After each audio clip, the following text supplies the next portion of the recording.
Happy New Year. It's a new year. Right, Pig? Piggy's joining in for the beginning. Happy New Year, everyone. Happy 2024.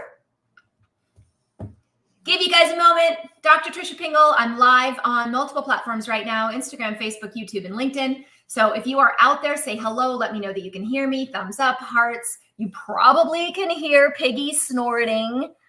Oh, Piggy. Yeah. Piggy doesn't really have any New Year's resolutions, do you, Pig? No. She is. Oh, my goodness. So funny. Anyway. All right, girlie. There you go. Everyone could use a little dog fix in the beginning of their Friday, right? So, hey, you can hear me. Awesome. Good morning. All right. Hopefully, we're coming in loud and clear over on the other platforms. I see that Instagram is good. So, good morning. Nice to see you. Did everyone have a nice holiday? I took a little bit of time off, which was good. And it was good for my soul, I think. And sometimes you get antsy when you take time off. Anyone else? It's like you feel like you should be doing something, but actually that's just your cortisol. That's just your cortisol saying, no, I'm supposed to be doing something. I'm supposed to be doing something. And sometimes it's really beneficial to, in those moments, just get out for a walk, go do some exercise, let yourself not work. And so I did. And so came back this week just feeling, I don't know what to say other than ready, like just ready to take this year and like make it an awesome year. Anyone else? Anyone else want to make this an awesome year? I do. So I am, this is a live Q&A. Last week I opened up with a little bit of a topic which seemed to be well received. I just wanted to mention today, kind of hitting like close to home. I was, last night my son took his driver's permit exam. And God, that's kind of surreal, isn't it? Like I found myself like remembering him as a baby. Like, where did the time go? Like, he's going to be behind a wheel. Like, that's crazy. And I have to let him learn that. And I have to let that go, right? That hanging on to him as a baby and as my little guy, you know? So it made me think a lot about, you know, especially at the new year. I think this is good. It's like we set these, everyone does these New Year's resolutions, which, by the way, I'm not particularly fond of unless they're very reasonable goals. But I think setting an intention for the year, setting a word, like something that you can live by is really important. So that anytime you come to an impasse, you come to a decision, you feel kind of like the world is crumbling in on you, you can say, hey, what solution should I take? Which one speaks to my word or my intention of the year? So if you haven't sent an intention of the year, I would really encourage you to do so, right? I had some awesome ones I posted on my story yesterday. If you cut them from some that my patients had said that I thought were awesome, things like nourish and surrender. There were just some awesome ones in there, to be honest. And I think I'm really proud of my clients when they take the time to really hone in on their heart and their soul and really look at what they want to do with this year. When it's not focused on the little things that may be big things in the moment, but maybe in the long term aren't, right? We tend to say, okay, well, we'll start our diet after Christmas, or we're going to lose 5 pounds. Well, okay, how about I'm going to nourish my body? Here's the cool thing. If you always focus on nourishment, you will lose that 5 pounds, but you're not focusing on the 5 pounds as the goal. Does that make sense? And from the nourishment, you get more. You get energy, you get sleep, you get mood changes, right? In a positive way. You might see better labs. So we can look at hitting the same, objective goals by looking at them in a different subjective way, if that makes sense. So if any of you have some words that you have picked, I want you to go ahead and start dropping them in the chat so that I can see them throughout the live, because I would love to see that and support you in that. And then I'm going to jump into these questions. I see we already have questions just flying through over here on Instagram. And I did not bring myself a water, which probably isn't great, but that's okay. We're going to make it work with coffee today. All right, cool. You guys cool on that? I want to see these intentions. Deal? I want to see these words. Mine is actually this year persistence. Some of you may think that's weird. It's like, well, it's persistence. And it's because there are some things that I set to do that last year that I started, but maybe didn't put my full focus and persisted attitude towards. I wasn't maybe aggressive enough as I could have been in some respects. So this year, I'm going to look at that a little bit more objectively and be like, I'm going to be persistent about when I set a goal, I'm going to be persistent about accomplishing it and not giving up on my way there. And this is goals all the way across life, business, personal, So I'm going to enter 2024 with a little bit more persistence, and that's okay. Last year was resilience, and I feel like I pulled off resilience very well last year. So now I'm ready to persist forward, if that makes sense. So anyway, we're going to jump in with some questions. I'm going to take a bite of my oatmeal here because I'm behind this morning, but I'm being persistent by eating anyway in front of you all. All right, let's jump in. All right. What would you recommend for high histamine responses like hives and motion sickness? Yeah, this is interesting. There is a lot of testing you can do for histamine. It's really finding out what's triggering it, right? So you can do a lot of things like NAC and quercetin, to manage the histamine response. There's some enzymes you can take. However, it's not addressing the root cause of why the histamine is high in the first place. So really looking at gut health, I find is always something really important here. Like looking at, is the liver detoxifying well? Are there genetic mutations maybe within the liver pathways that are causing this reaction? How's the gut flora? Is there an overgrowth in your gut?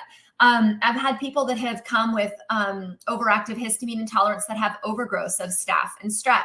They have overgrowths of bacteria that normally are in our gut in low levels, but they're in really high levels. So keep in mind that our immune system is triggered a lot by our gut health, and some would argue all by our gut health. The other thing to consider, there's two things I want you to consider: gut health and also adrenal.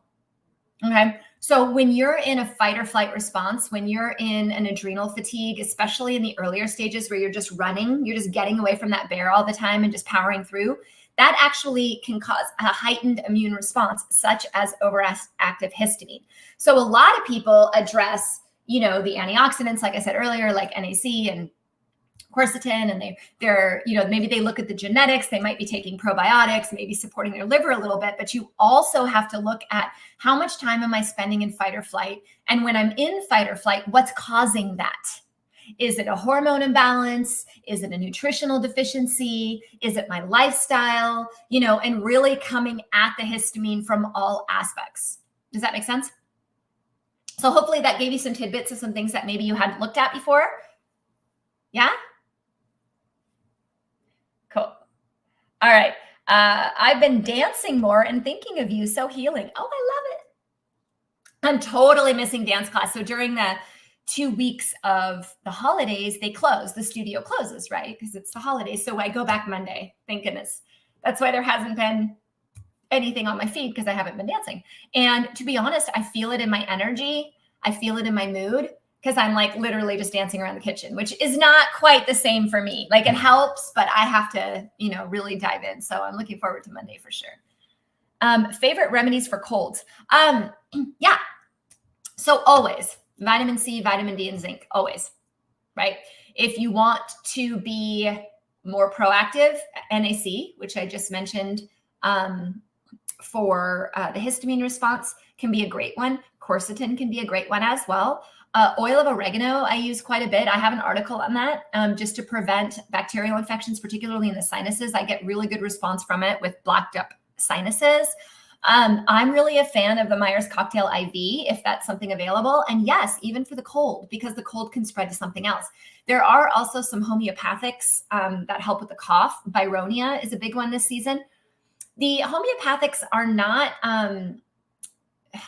a one box fit all type scenario. There's definitely some very specific symptoms that happen that help you choose the homeopathic. But I have noticed that this season, most of my clients and family members are responding fairly well to Byronia, where in previous ones, I was using like Allium and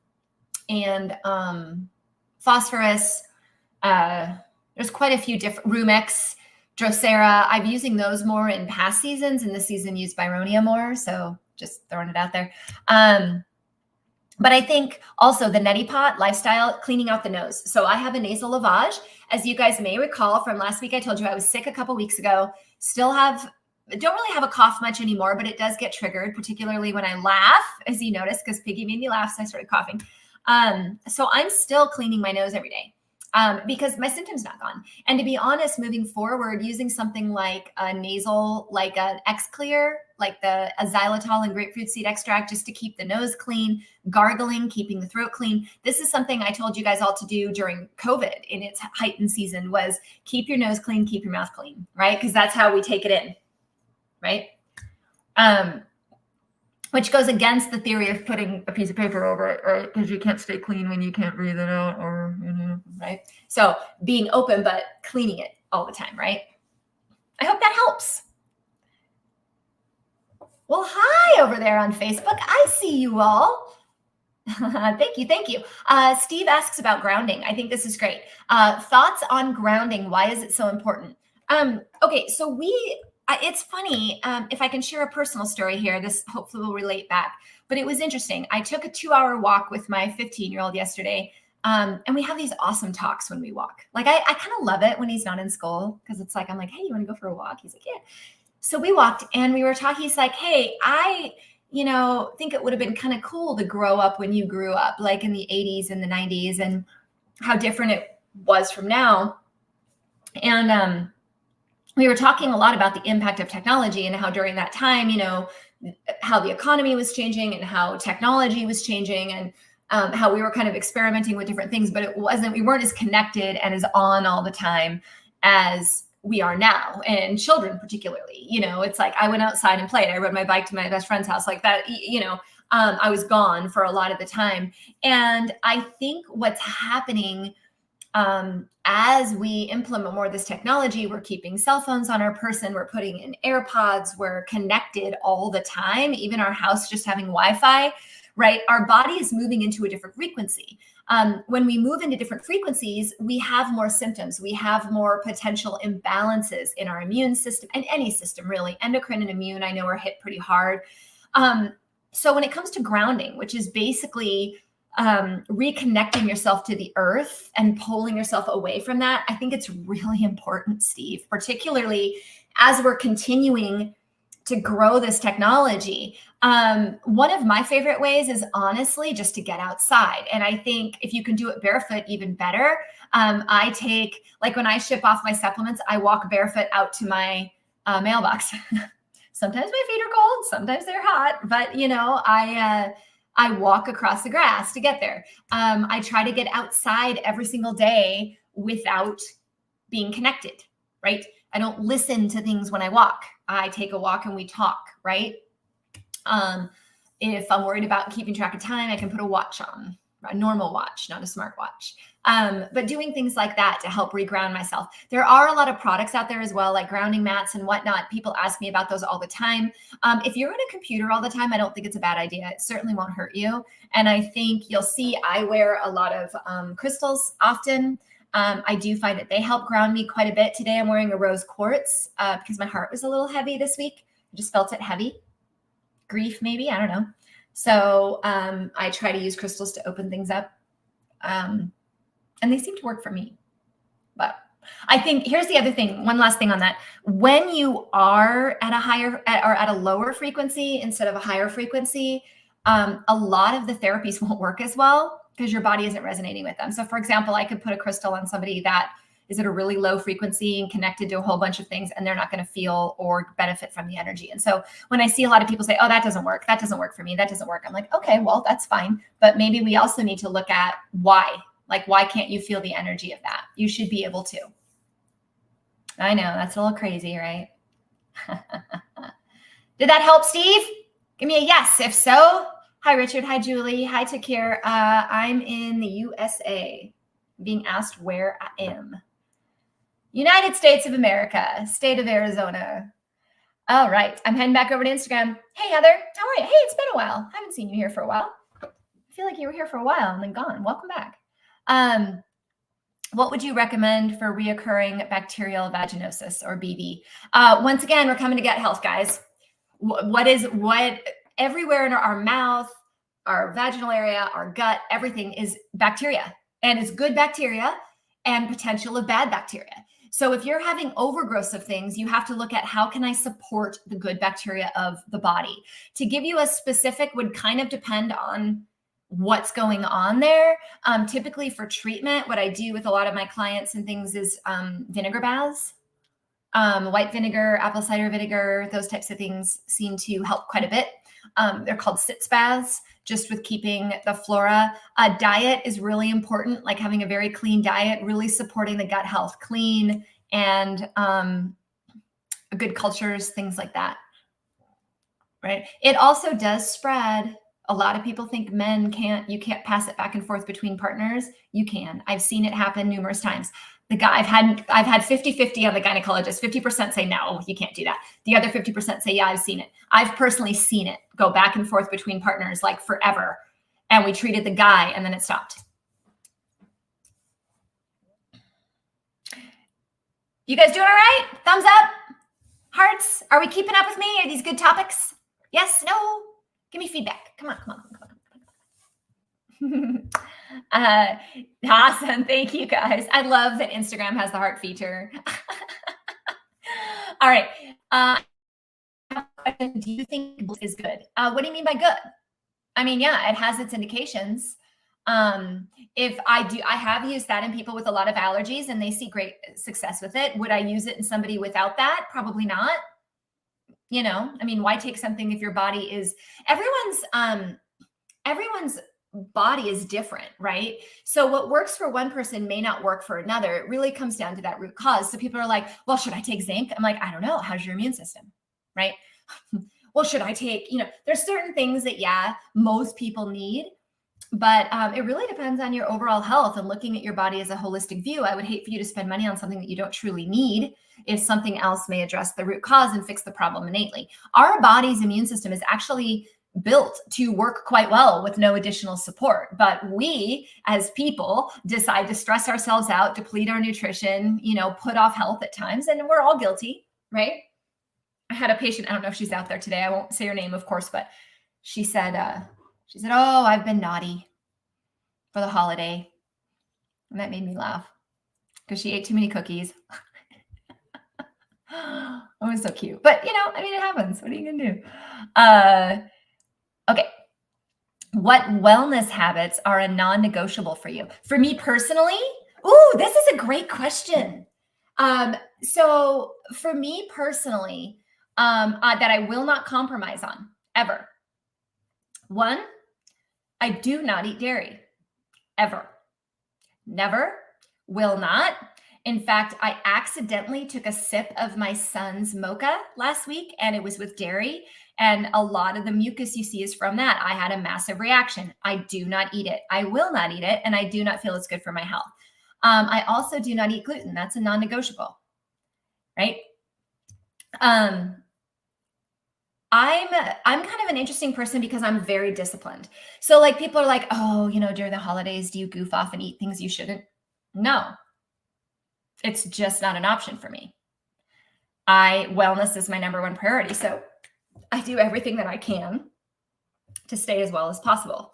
So I eat plants. I've had people try to convince me, you need to go carnivore. You need to eat beef. You need to eat chicken. You need to eat turkey. You may need to. I don't. It's a non-negotiable for me. I just don't. Am I tempted? No. I don't want to eat dairy. I don't want to eat gluten. I don't want to eat refined sugar. I don't want to eat turkey or, beef. I just don't, and I don't care. And it's a non-negotiable, right? So yeah, I think the other thing is that's as far as mindset goes is which is newer non-negotiable for me. I did not do this all the time. Okay. This is something I had to learn. And I would open this up for you guys to think about this is letting other people's problems dictate me. I'm no longer allowing that to happen. People have bad days, and I'm a physician. People have bad days. They may be feeling really crappy that day, and they may take it out on me, or they may just be in a bad mood. And it used to like hurt my feelings. And I'd be like, oh man. And now I'm like, okay, they're just, they got to work through what they got to work through. There's only so much within our control. If somebody takes something out of me in public, or I meet somebody and they're rude, I just walk away. Like, I just don't have time to take on other people's bad moods anymore. And that's become a huge area of wellness that I think a lot of people miss, is you give into other people's energies. And that goes back to what we were talking about with Steve's question with grounding, is I'm choosing to live at a higher frequency where I attract people at a high frequency. So I know that most of my concierge clients are at this high frequency with me. And that's why it works, because we're in it together. We're like, all right, we get it. We may fall down, but we come right back, and I can lift them back up to that high frequency. Some people I just can't lift, and I'm not going to try anymore. What do you think about that? Do you guys ever think about that? How often do you let someone else's mood dictate your day? I see this in relationships all the time, and it happens to me too. Like, my husband will be in a bad mood over something, and I'm like trying to fix it, and I'm like getting all worked up over it. And I'm like, what am I doing? Like, this is his problem. It's not mine, right? And I wouldn't want someone to take on my energy when I'm in a bad mood. So I typically leave. Like, I go outside or something, or I get myself away from people when I'm not in a great mood. I think the only person who can handle me in that mood is my best friend. And it's because she's trained well to know how to handle me. And then it always ends with lots of love and support. And I always feel better, right? And then when she's in a bad mood, I do the same thing. So you kind of have your few people that you can go to, but I try not to bring that onto the public or onto other people. Sound good? That was a long answer, but isn't it? Great question. I would encourage actually all of you to think about that. What are your non-negotiables for wellness? Also, I forgot. I do exercise every day. I do some sort of movement. I don't sit. Like, I do have my resting times where I'll sit and watch a show or something, but like the rest of the day, I'm moving all the time. It's not an option for me to not be mobile in my life. So I'll do whatever I have to do to be mobile for the rest of my life. Anything. Right? I will also do anything to be well. So like, if something comes along and something tries to knock me down, and I have to decide whether I'm going to make an investment in my health, because often the best healthcare isn't through insurance, as many of you may know, I will make that investment. I will find a way to do it. I will give up on other things in order to make myself well. And I think that's an important distinction as well. And a lot of people aren't willing to do, Do you think apple cider hair rinses are good to do weekly? I don't know. I don't think they're bad to do. I don't see any particular health reason why you would need to do it. I have had people who have a lot of like itchy scalps and dandruff and things like that do that with great success. So I guess if you have scalp issues, that might be a great thing to do, because it does have an antimicrobial action to it. Would I think like a normal healthy head of hair would need it? No, and definitely not weekly, probably. Oh my gosh, I do see questions over on Facebook. I'm coming to the autoimmune question. I think it's a great one. I'm just trying to see how far behind I am on Instagram here. Tara's asking about seasonal depression. Besides journaling, self-reflection, exercise, and outdoor time, what else can help with anxiety and seasonal depression? Adrenal fatigue. You got to treat the adrenal fatigue. You're starting, right? Those are pieces of it. But we got to look at where are all the imbalances in the body, and where do we have to start replenishing those? My guess is there's nutritional issues there, perhaps gut flora issues there that would need to be addressed, and probably a stress component there. Yeah. And so those are all things that help, but maybe it's not enough, right? Or it's not customized enough to who you are and what you need. Yeah. What do I recommend for eye irritation? I'm not sure what you mean. If your eyes are always irritated, my question would be, do you wear contacts? Is it something that you're putting in your eye? Is it allergies? Is it that they're dry? Often just a simple saline drop every couple hours can make a huge difference in eye irritation. I'm just seeing how far behind I am. Am I way behind? Oh my God, I'm so far behind. I will catch up. I promise I will catch up to all your questions. Don't go anywhere. Hang out. Okay, deal? Okay, let me get this one over here because I think it's a great question. And I think it's one that many of you may be interested in hearing. Okay, so hang in there on Instagram. I do see all the questions. I'm coming. I just don't want to abandon Facebook over here. I'm being asked about my personal opinion on Plaquenil for autoimmunity. And they want to add another, but I'm not sure if I'm comfortable with this one yet. Doctor gets upset when I ask, which freaks me out about being a test dummy. Yeah. So I would say, and I don't know, and I'm not saying this as a medical advice because I don't know your health history. I don't know how extensive your autoimmunity is.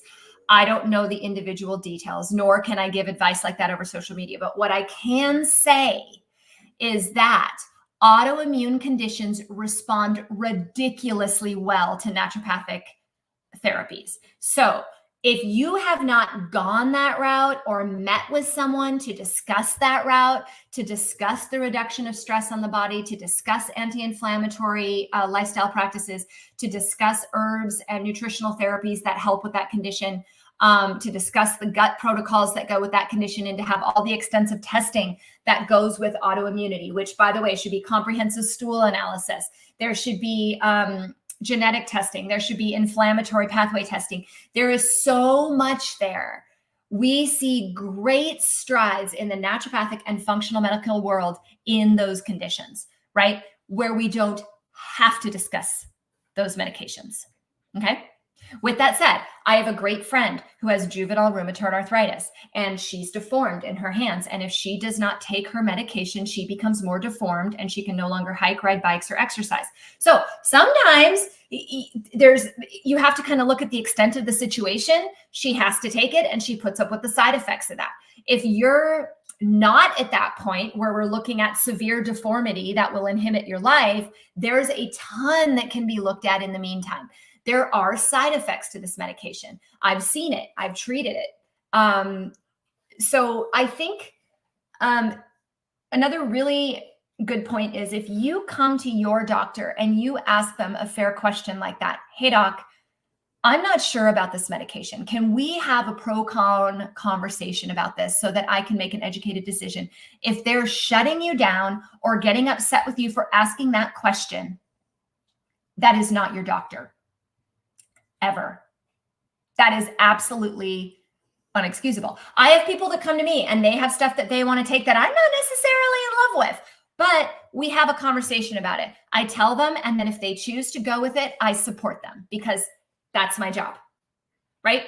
And I figure out a way to work with it. So we're working together as a team. This is not a dictatorship. If you're being told take this medication and you can't ask the questions you want to ask in an honest way, you can't sit down and have a conversation with your doctor about the pros and cons of medication, that doctor needs to go. If you agree with that, give me a thumbs up. Say, yes, I'm on that. That is absolutely ridiculous. So my advice to you is look at the naturopathic options, look at the lifestyle things, talk to somebody who knows what to do with that. Get a good second opinion from them. And then also find someone, if you do have to look at the medication, you need to find someone who will talk to you about it. Otherwise, this isn't going to go where you want it to go. How do we know if the medication's working? How do you know if you should stay with it? You don't, because they're not there to support you. Okay? Did that help everyone? I thought that question would be a good one for everyone. So, okay, I'm getting back to Instagram, I promise. Okay. Are there any, thank you guys for all the hearts. It blows me away how many people stay with doctors that won't have a conversation with them just because their insurance covers it. Well, you know what? There's plenty of practitioners out there. And that's what I was saying earlier about non-negotiable. Like, I will pay for the person that will actually make me well. And that's me. And that doesn't mean I have an unlimited budget. I may have to finance it. I may have to figure it out. I may have to give up on a vacation or give up on, I don't know, some food I'm buying. It's more expensive because I will invest in my healthcare to find the right person as opposed to any person, right? And that's always a good thing to ask yourself too. Are you ready to invest in you? And that's going to cost money. Now, will it cost as much as if you were sick? No. It'll be a bigger investment up front to invest in a healthcare practitioner that will set you up. But in the end, you're not going to be sick. So you pay for it either way. It's just how are you going to pay for it, right? Okay. Are there any natural supplements to help with high blood pressure? Absolutely. My husband has high blood pressure. It's hereditary. Most of his family has it. Is there a gene or just because his family has it? So here's the thing to know. I have a gene called the MTHFR. I'm mutated in the MTHFR gene. People with a mutation in the MTHFR gene typically have higher blood pressure. I don't, because I take methylated B vitamins to overcome that genetic predisposition. So just because it's genetic or the family has it does not mean you have to have it. You just have to work around that mutation, right? You have to figure it out. And then you got to work around it. You got to give the body a path to get around it so it can figure out another way to manage it. Are there herbs and stuff that also lower blood pressure? Absolutely. There's quite a few products that I use. I would label them here, but to be honest, it depends on why. Is it a sympathetic output? Do you have adrenal fatigue, which by the way is usually the number one reason why people have high blood pressure? Do you have problems in the kidney? Is it a genetic mutation, which is usually nutritional in some respect? Are they responsive to medication? What medications are they responsive to? There are a whole variety of high blood pressure medications, and someone may take an ACE inhibitor and nothing happens, or they may take a beta blocker and it works. That tells me the mechanism of where the problem is and allows me to pick the right herbs and nutrition to support to replace that medication. So can you do it? Absolutely. If that's something they're interested in, reach out, like apply to work with me. We'll figure it out. No judgment either way. I believe everyone needs to decide for themselves, but just curious, did you choose to vaccinate your children? Oh, this is always a good topic. This is always a good topic for controversy, isn't it? You guys want to hear this answer? Let me know. All right. I'll answer it. I promise.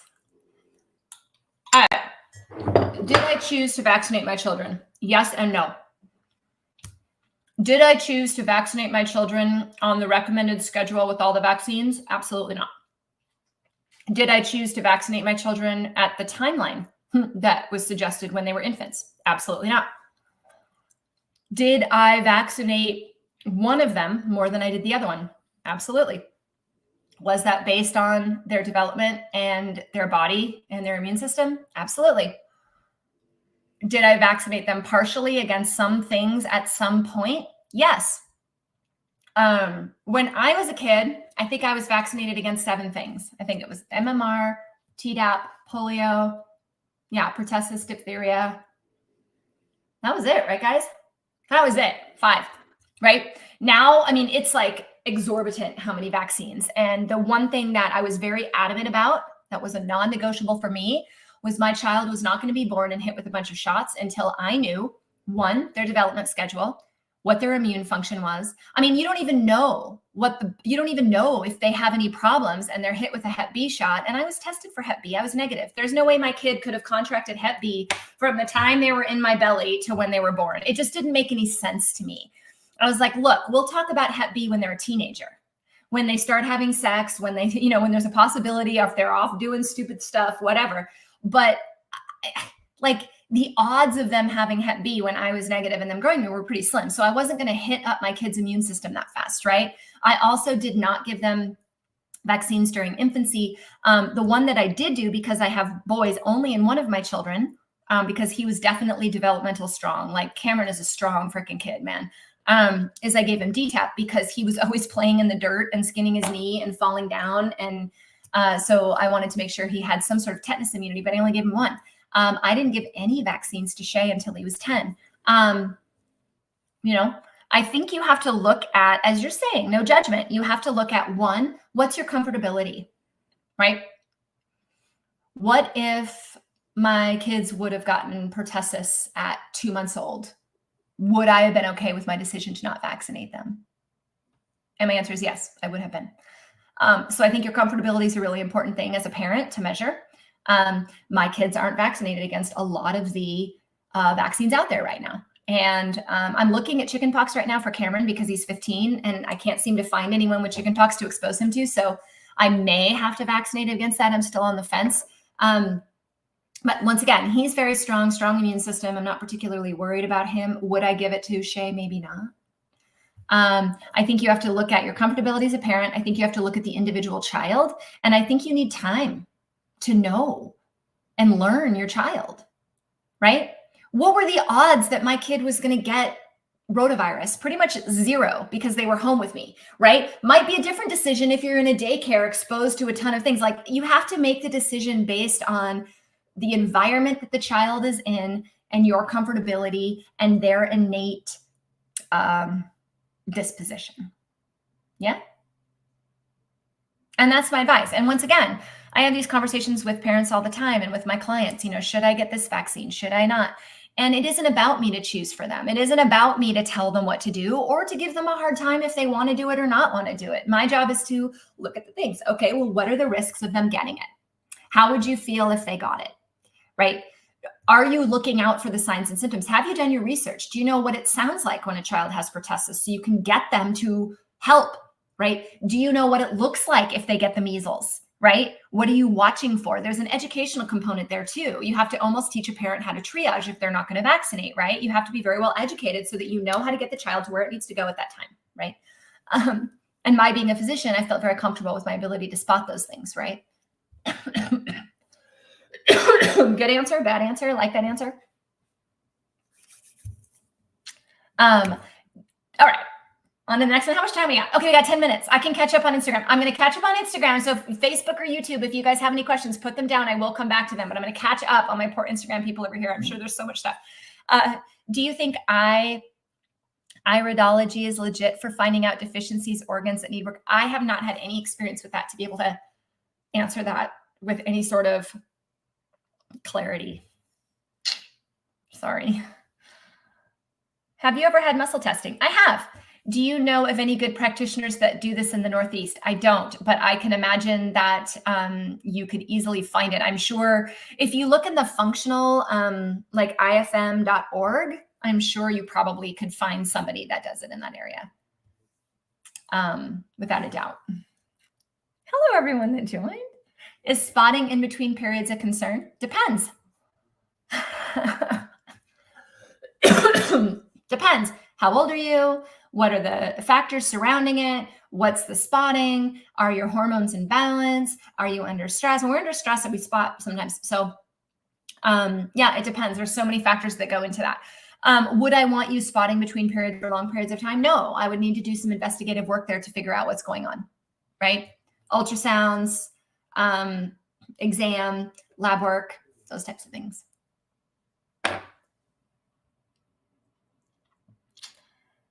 I agree. Okay. As a vegan, what do you do to ensure you have enough B vitamins daily? Well, first of all, I can't call myself a vegan. I will have honey.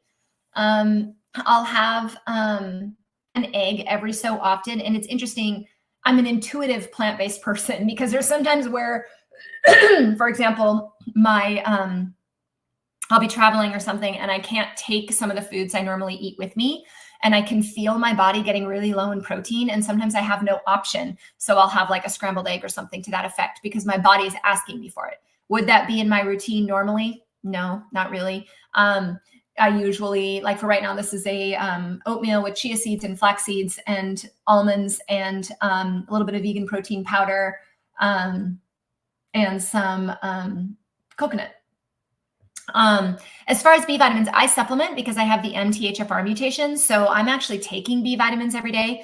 And then as far as food-based, it would be lentils. I try to get a lot of lentils and legumes in my diet. I do really well with them. And once again, when I travel, not everybody has that type of thing available. So I can notice after about 3 or 4 days, I can notice that my body's really protein deficient and I get tired of smoothies with protein powder. So, but yeah, those would be my main sources. I also use nutritional yeast quite a bit when I bake. So if I do like a cashew cream sauce, I'll put nutritional yeast in there.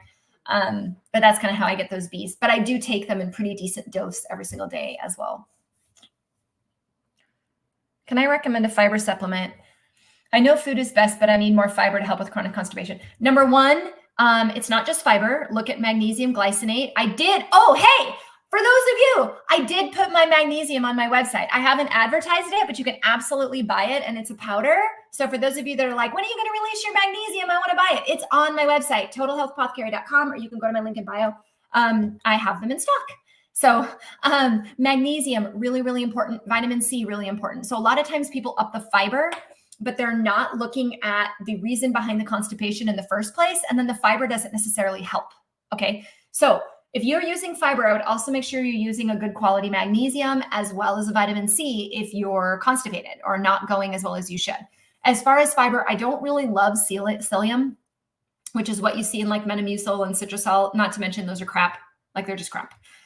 So I would look things like apple pectin, flax.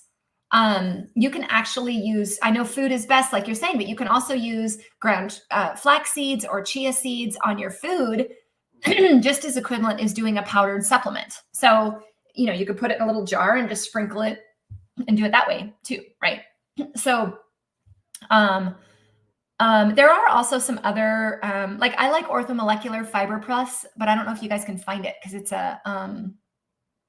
it's a professional product. But definitely magnesium and vitamin C with the fiber, okay? Don't underestimate that. And flax and chia are very powerful. And like I have those in my protein powder here, so I'm taking my fiber as well with the oats. Okay. Fit 20's got a lot of questions going on. Let me see, honey, if other people have asked questions just so that I'm not missing them, and then I'll come back to it, okay? Because I don't want to miss them. What about the C shot? What's your opinion? Same opinion? It's not my job to tell you what to do. It's my job to weigh the options. If you're 85 with cancer or with cardiovascular disease, I might have a different argument than for somebody who's 30 and healthy, right? Situational. Also, personal beliefs matter there too, right? And those are important.